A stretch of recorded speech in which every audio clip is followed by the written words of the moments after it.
Panglima Lidah Hitam Sulawesi Barat. Provinsi Sulawesi Barat merupakan hasil pemekaran yang disahkan pada tahun 2004. Provinsi Sulawesi Barat beribu kota di Mamuju, yang terletak di pesisir Selat Makassar. Sebagaimana halnya provinsi lainnya di Nusantara, Provinsi Sulawesi Barat juga memiliki beragam cerita rakyat. Salah satunya adalah Panglima Lidah Hitam. Pada zaman dahulu kala, terdapat sebuah istana megah yang berdiri di puncak sebuah bukit. Raja Balinapa, dialah sang pemilik istana megah di puncak bukit tersebut. Meskipun sudah berkuasa selama puluhan tahun, sang raja tetap mempertahankan tahtanya. Sepertinya dia ingin berkuasa untuk selama-lamanya, untuk menjaga agar tubuhnya tetap bugar dan sehat. Raja Balinapa rajin berlatih perang, menunggang kuda, serta memanah. Setiap beberapa bulan sekali, Raja Balinapa selalu menyempatkan dirinya berburu di hutan. Karena tidak ingin kekuasaannya jatuh ke tangan orang lain, Raja Balinapa juga tidak segan bertindak kejam. Ratusan hingga ribuan orang yang dianggap membahayakan kekuasaannya dikirim ke penjara. Hingga suatu hari, Raja Balinapa merasa cemas dengan istrinya yang hamil tua. Sebelum-sebelumnya, Raja Balinapa selalu membunuh anaknya yang laki-laki. Dia tidak ingin kekuasaannya sebagai raja diambil alih oleh anak. Di saat kelahiran anaknya semakin dekat, Raja Balinapa berniat berburu ke hutan. Dia kemudian memanggil panglima perangnya yang bernama Puang Moso. Yang mulia, hamba menghadap. Perintah apakah yang hendak Baginda sampaikan? Panglima, sebentar aku berangkat berburu. Ada kemungkinan permaisuri akan melahirkan selama aku berburu.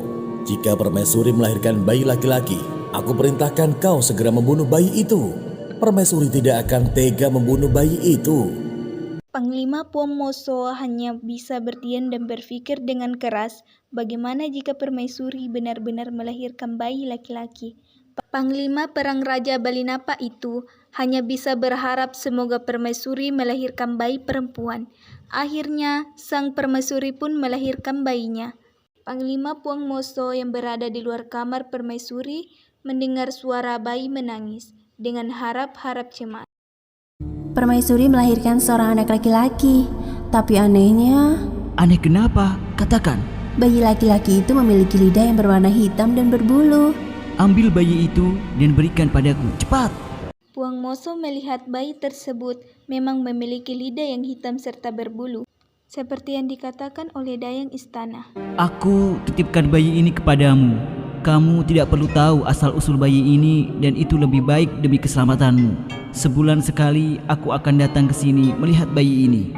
Baik Panglima, hamba akan merawat bayi ini seperti merawat anak sendiri.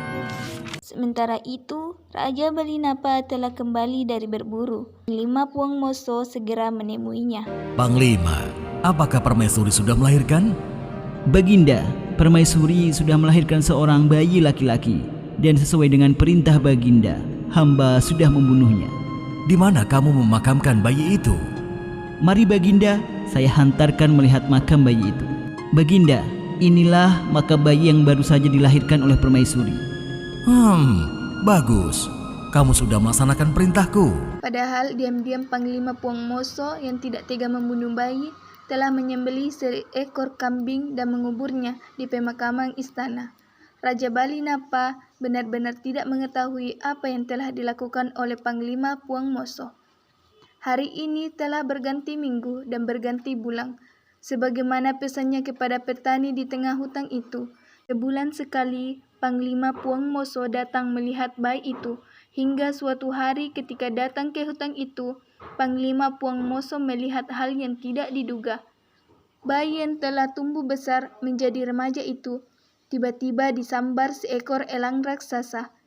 Panglima Puang Moso yang melihat kejadian itu tidak bisa berbuat apa-apa. Semoga Tuhan melindungi anak itu.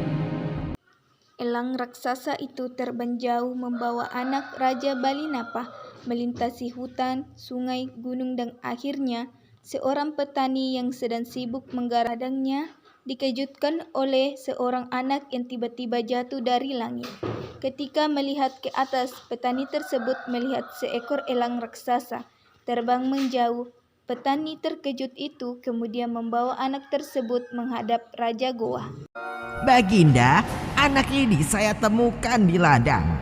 Dia dijatuhkan oleh seekor elang raksasa. Siapa anak ini?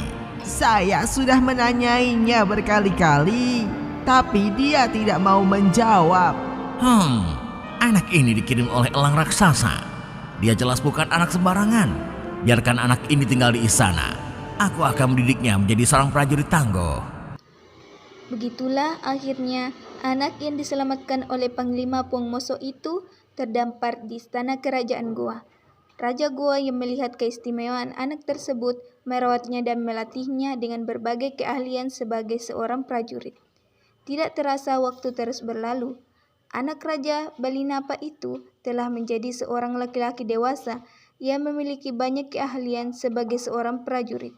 Setelah biasa mencukupi, Raja Goa mengirim anak yang dikirim elang raksasa ke berbagai medan pertempuran. Tidak sia-sia Raja Goa mendidiknya.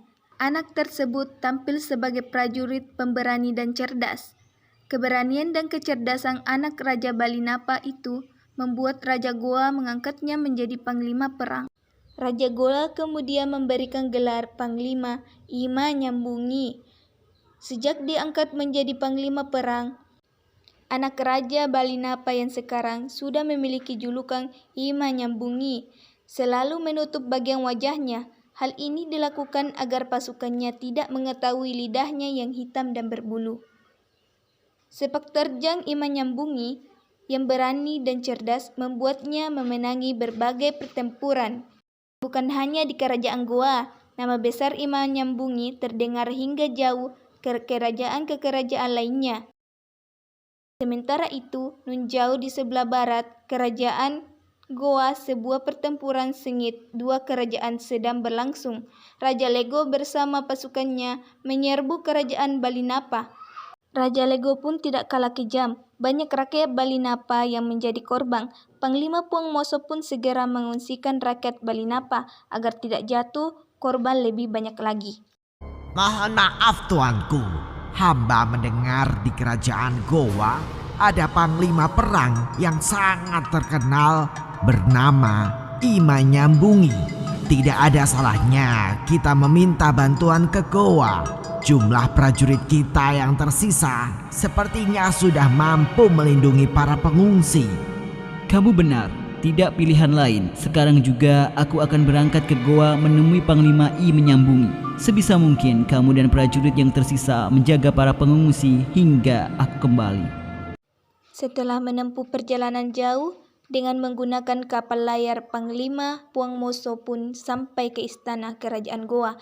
Dia segera menemui Raja Goa dan Panglima Ima Nyambungi. Di hadapan mereka, Panglima Puang Moso menceritakan masalah yang menimpa kerajaan Balinapa. Aku bersedia membantu negerimu dan mengirim Panglima Ima Nyambungi ke Balinapa. Tapi semua itu terserah Panglima Ima Nyambungi, apakah dia bersedia atau tidak. Yang mulia, hamba bersedia berangkat ke Balinapa. Panglima I Menyambungi, entah bagaimana saya harus berterima kasih karena Anda bersedia membantu kerajaan kami yang sedang dalam bahaya. Panglima Puang Moso, saya bersedia datang ke Balinapa karena mengingat budi baik Anda. Ketika masih bayi, Anda adalah orang yang menyelamatkan saya. Panglima, mungkin Anda sudah tidak mengenali saya lagi, tapi saya tidak mungkin melupakan Anda. Maafkan saya Panglima, apakah Anda berkenan memperlihatkan lidah Anda? Panglima I Menyambungi, ternyata Anda adalah putra Raja Balinapa. Sudah menjadi kehendak Tuhan, elang raksasa itu mengirim Anda ke Goa. Terlepas bagaimana perilaku Raja Balinapa, saya tidak akan menyimpan dendam. Sudah kewajiban saya berjuang membantu tanah kelahiran saya. Jadi kamu Panglima Ima Nyambungi yang masyhur itu? Namamu mendahului kehadiranmu. Sungguh kehormatan bertarung denganmu. Tapi jangan khawatir, aku hanya akan membunuhmu tanpa menyiksamu. Setelah itu, giliran kerajaan Goa akan aku ratakan dengan tanah. Kalau begitu, aku akan berhati-hati. Keluarkan badikmu sekarang. Puncak kesaktian seseorang adalah jika bertarung dengan tangan kosong. Pertarungan Ima Nyambungi dengan Raja Lego berlangsung sangat sengit. Belum ada tanda-tanda siapa pemenangnya. Raja Lego dengan badiknya menyerang Ima Nyambungi yang bertarung dengan tangan kosong. Hingga akhirnya sebuah pukulan telak menghantam dada Raja Lego. Sang raja pun jatuh terkapar di tanah dan tidak bangun lagi. Pertarungan sengit itu berakhir sudah. Setelah berhasil menyingkirkan Raja Lego, Panglima Ima Nyambungi yang merupakan putra dari mendiang Raja Balinapa pun naik tahta. Raja Goa yang sebenarnya keberatan kehilangan Panglima Perang kepercayaannya pun akhirnya menyetujui Ima Nyambungi memimpin Balinapa.